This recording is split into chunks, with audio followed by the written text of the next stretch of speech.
এজন্য আমরা যেন শুকরিয়া করি, আমরা যেন অভিযোগ না করি। দেখেন, আমরা যদি জিজ্ঞেস করি ভাই আপনি কি চান, কি লাগবে আপনার, কার কি লাগবে, একজন বলবে আমি এটা চাই, আমার এটা নাই, আমি ওইটা চাই, ওইটা চাই, কত কিছু লাগবে আমাদের।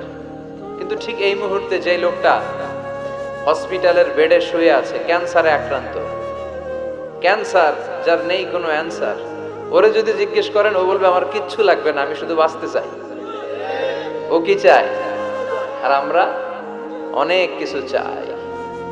এজন্য আমরা শুকরিয়া করব বেশি বেশি। শুকরিয়া করলে বাড়িয়ে দেয় কে?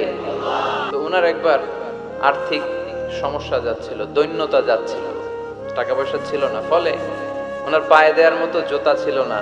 তো খুব আফসোস করতেছে, হায় রে আমি এত বড় কবি, আমার পায়ে দেওয়ার মতো জুতা নাই। আফসোস করে ঘর থেকে বের হলেন, দেখলেন এক ভিক্ষুক ভিক্ষা করছে, ওর পাই নাই।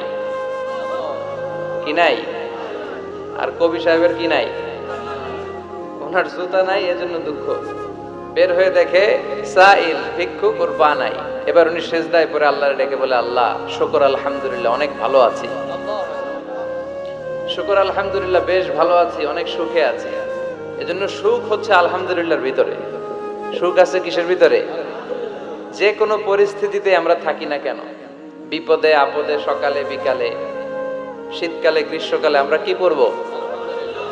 আলহামদুলিল্লাহ পড়ব। এর কারণ চাহিদার কোনো শেষ নাই। যার আছে যত বেশি, সে চায় তত বেশি। দেখবেন যার সাইকেল আছে ও হুন্ডা চায়, চায় না? আরো নিচ থেকে যদি বলি, যার পা নাই ও চায় আল্লাহ আমার যদি দুইটা পা থাকতো। কথা বলেন। পা নাই এরকম লোক আছে না এলাকায়? সে হেঁটে যাওয়া লোকদের দিকে তাকিয়ে থাকে, আর তার স্বপ্ন থাকে ওইটাই, আমার যদি পা থাকতো। হেঁটে হেঁটে হেঁটে যারা বাজারে যায়, স্কুলে যায়, কলেজে যায়, ওদের আফসোস যারা সাইকেল চালায় ওদেরকে দেখে, তাই না? সাইকেল থাকলে খুব ভালো হইতো, সাইকেল চড়ে চড়ে বাজারে যেতে পারতাম। সাইকেলওয়ালারও আফসোস আছে, সে আফসোস করে হুন্ডাওয়ালাদের দেখে, মনে মনে ভাবে যদি বউ থাকতো, হ্যাঁ একেবারে যেতে পারতাম। হুন্ডাওয়ালাদের আফসোস হচ্ছে প্রাইভেট কারওয়ালাদের দেখে, ইস আমার যদি একটা কার থাকতো। যার কার আছে ও আফসোস করে, ইস আমার যদি একটা প্লেন থাকতো। যার প্লেন আছে ও বলে, ইস আমার যদি একটা কপ্টার থাকতো, if I had a copter, আমার যদি একটা হেলিকপ্টার থাকতো, উড়াল মারতাম। কথা বলে। তাহলে এই চাহিদার, ডিমান্ডের, হিউম্যান ডিমান্ডস এর কোনো শেষ আছে? যে এলাকার ছোট্ট মেম্বার, ওই মেম্বার ভাই চায় কি করে চেয়ারম্যান হওয়া যায়। কথা বলেন। যিনি চেয়ারম্যান হয়ে গেলেন উনি এবার ভাবে কি করে MP, member of the parliament হওয়া যায়, তাই না? আচ্ছা, এমপি যিনি হয়ে গেলেন উনি আরেকটু উপরে যেতে চায়, ভাবে যদি একটু যদি যাইতে পারি, একটা মন্ত্রণালয় যদি পাইতাম, হ্যাঁ মিনিস্ট্রি যদি একটা পেতাম, কতই না ভালো হতো। তো মন্ত্রী যিনি হইলো উনি, ওনার অনেক শখ, ইস আর একটা জায়গা বাকি। হ্যাঁ কি নাম ওইটা? PM, prime minister. কিন্তু এই দেশে অসম্ভব। কথা বলেন। এই দেশে প্রাইম মিনিস্টার হওয়া যাবে? এক দুজন এদের মধ্যে ধাক্কাধাক্কি, এবং ওনাদেরকে মেনে নিতে হবে। আপনি বাঁচেন আর মরেন, ওনারাই প্রাইম মিনিস্টার। কথা বলেন। তাহলে এই কথাগুলো বলার উদ্দেশ্য হচ্ছে হিউম্যান ডিমান্ডস এর কোনো শেষ নাই, আনলিমিটেড হিউম্যান ডিমান্ডস। এজন্য বিষ্ণু বললেন, লাউ আন্না লিকুল্লি ইবনি আদামা ওয়াদিয়ান মিন যাহাব আহাব্বা আইয়াকুনা লাহু ওয়াদিয়ান ওয়া লা ইয়ামলা আফাহু ইল্লা তুরাব। আল্লাহ বলেন, এই বনি আদমের প্রত্যেককে যদি একটা করে স্বর্ণের পাহাড়ের মালিক বানিয়ে দেয়া হয়। কিসের পাহাড় দেখছেন জীবনে?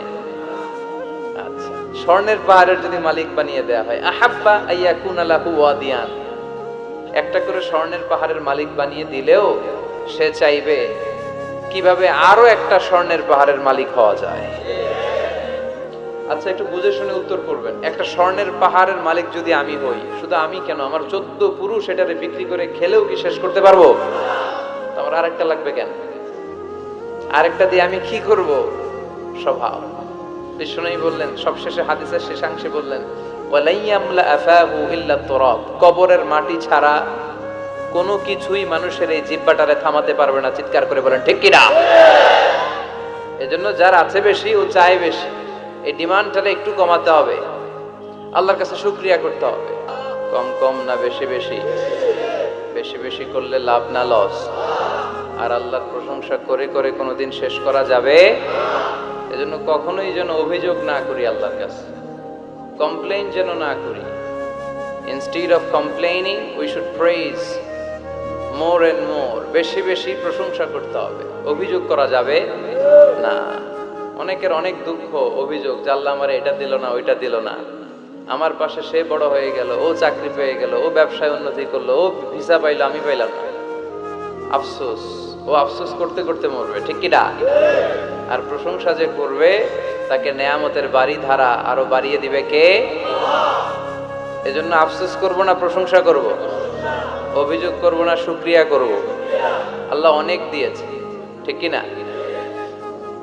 অর্থের প্রয়োজন আছে, কিন্তু এটার হৃদয়ে স্থান দেয়া যাবে না।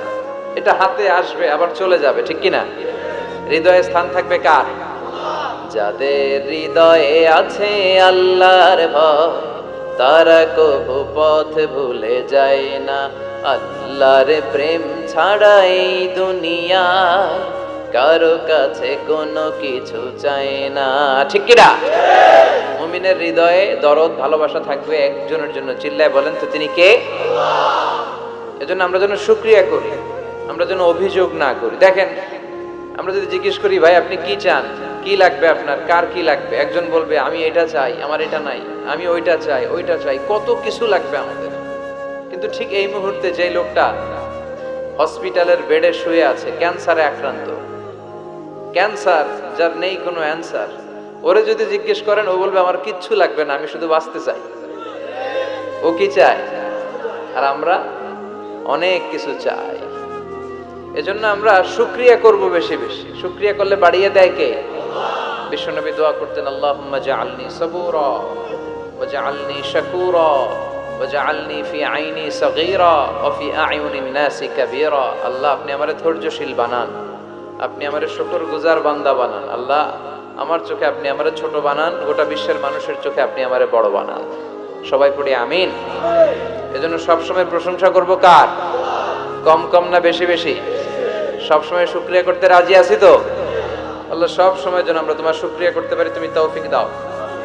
আরো জোরে পড়বো সবাই আমিন। আল্লাহর কাছে কামনা করছি যে অল্প কিছু সময় আমরা কথা শুনবো, সরাসরি কোরআন থেকে শুনবো, পড়ি ইনশাআল্লাহ। কোরআন থেকে কথা শোনার সবচেয়ে বড় একটা ফজিলত হচ্ছে এই কথার মধ্যে কোনো গোজামিল নাই, কোনো ভুল নাই, কোনো সন্দেহ নাই। চিল্লায় বলেন ঠিক কিনা? এবং কেউ কি এই কোরআনের ব্যাপারে কোনো সন্দেহ, কোনো ভুল, কোনো ইনকনসিস্টেন্সি প্রমাণ দিতে পেরেছে? পারে নাই, পারবেও না। This is the book whereof there is no doubt, no suspicion in it, and a guidance to those who are muttaqin. আল্লাহ বললেন যালিকাল কিতাব লা রাইবা ফি হুদাল লিল মুত্তাকিন। এটা এমন বই যে বইয়ে কোনো ভুল নাই, কোনো সন্দেহ নাই, এবং মুত্তাকিনদের জন্য হেদায়েতের গাইড বুক করে এই বইটারে পাঠালো কে?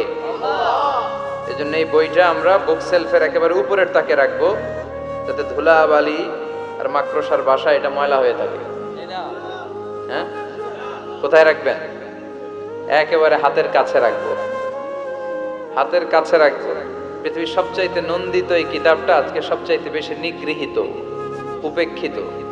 বুক সেলফে রাখে, তাও একেবারে উপরের তাকে, কারণ বছরে 1-2 বার কামে লাগে। কেউ মরলে, কথা বলেন, মারা গেছে, এখন সামনে বসে বসে কোরআন তেলাওয়াত করতে হবে। কোরআন এসেছে জীবিত মানুষদের জন্য। কোরআন নিজেও জীবিত কিতাব, আলোকিত করেও জীবিতদেরকে। চিল্লায় বলেন ঠিক কি না? কিতাবুন হাই, জীবিত কিতাব, ওয়াকিং এনসাইক্লোপিডিয়া, চলমান বিশ্বকোষ। যাই জিজ্ঞেস করবেন তথ্যের সম্ভার, তথ্য উপাত্ত আর ইনফরমেশন এই কোরআনের ভেতরে আছে না নাই? মানব সমস্যার সব সমাধান আছে। এজন্য এই বইটাকে বলা হয় দ্য প্রবলেম সলভিং মেথডোলজি। এই কোরআন আপনার সব প্রবলেমকে সলভ করে দেয়।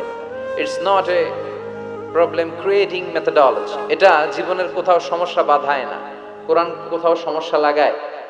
কথা বলেন, জট লাগায় নাকি জট খুলে দেয়?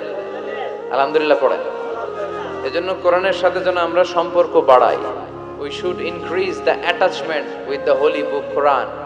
যতই সম্পর্ক বাড়াবেন আপনার মর্যাদা বাড়াবে কে? আল্লাহ।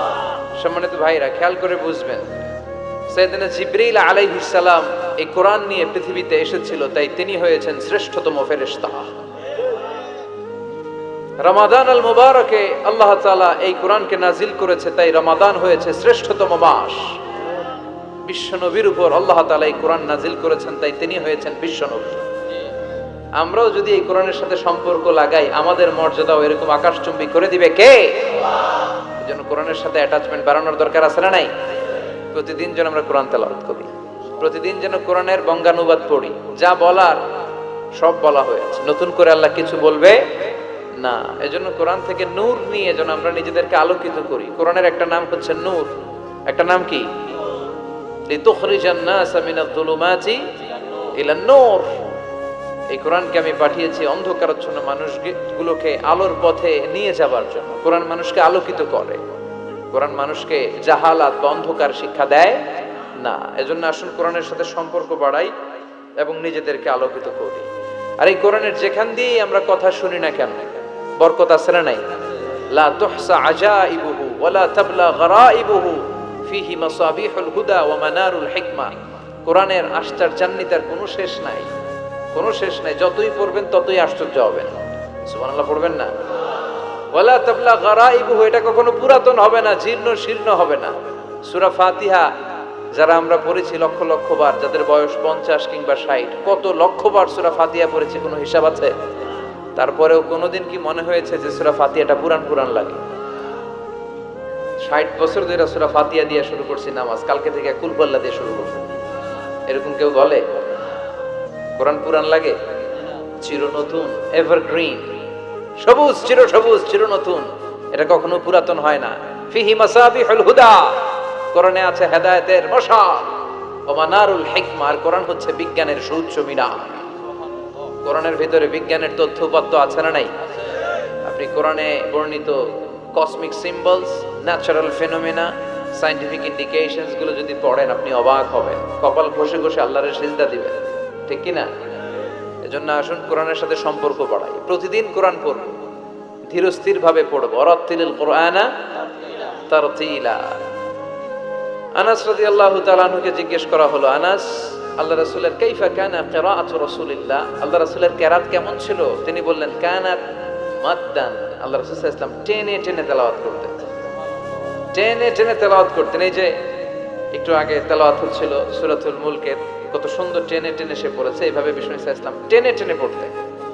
উম্মে সালামা রাদিয়াল্লাহু তাআলা আনহাকে জিজ্ঞেস করা হলো, কাইফা কানাত কিরাআতু রাসূলিল্লাহ ইয়া উম্মুনা, ইয়া উম্মানা, আমাদের মাতা, আমাদের প্রিয় নবীর তেলাওয়াত কেমন ছিল? উম্মে সালামা বললেন, কানা রাসূলুল্লাহ ইউকাত্তিউ বাইনা কিরাআতিহি আয়াতান আয়া, আল্লাহ রাসূল সাল্লাল্লাহু আলাইহি ওয়াসাল্লাম এক আয়াত এক আয়াত করে থেমে থেমে কোরআন তেলাওয়াত করতেন। পড়েন সুবহানাল্লাহ। এক আয়াত পড়তেন, থামতেন, আবার আরেক আয়াত শুরু করতেন, আবার আরেকটা আয়াত পড়তেন, আবার থামতেন, আরেক আয়াত শুরু করতেন। প্রতিটা অক্ষর, প্রতিটা উচ্চারণ কেটে কেটে দেখা যেত, বোঝা যেত। চিল্লায় পড়েন আল্লাহু আকবার। আর আমাদের তেলাওয়াতের কি অবস্থা? তারাবির নামাজের কি অবস্থা? আমাদের মেটন ঘরের কি অবস্থা? জাপানের বুলেট ট্রেন ফেল, ঠিক কিনা? কোন দিক দিয়ে আযাবের আয়াত যায়, কোন দিক দিয়ে জান্নাতের আয়াত যায়, কোন দিক দিয়ে সূরা ইয়াসিন গেল, কোন দিক দিয়ে আর রহমান গেল, কোথায় সূরা ইউসুফ গেল, কেউই টের পায় না। রুব্বা খারিলিল কুরআন ওয়াল কুরআনু ইয়ালআনুহু, কোরআনের অনেক কারি আছে, তেলাওয়াতকারী আছে, আবৃত্তিকারী আছে, যাদেরকে কোরআন রহমত, মার্সি এন্ড ব্লেসিংস না দিয়ে গজব দেয়, লাআনত দেয়। আল্লাহ ওই ধরনের তেলাওয়াত থেকে তুমি আমাদের বাঁচাও। আমরা আজকে সূরাতুল জুমুআহ থেকে কিছু কথা শুনবো ইনশাআল্লাহ। পড়েন। আল্লাহ পবিত্র কোরআনুল কারীম 114টা চ্যাপ্টার দিয়েছে, আমরা জানি। এর মধ্যে একটা চ্যাপ্টার আল্লাহ দিয়েছে একটা দিনের নাম, শ্রেষ্ঠতম দিন। আমরা এটারে শুক্রবার বলি, আসলে বলা উচিত জুমাবার। কি বার? জুমাবার। সূরাটার নাম হচ্ছে সূরাতুল জুমুআহ। আমার সাথে সাথে বলেন সূরাতুল জুমুআহ। সবাই বলেন সূরাতুল জুমুআহ। অনেকে বলে ফেলে জুমা, জুমা। আসলে আরবিতে শুদ্ধ উচ্চারণটা হচ্ছে জুমুআহ, সূরাতুল জুমুআহ।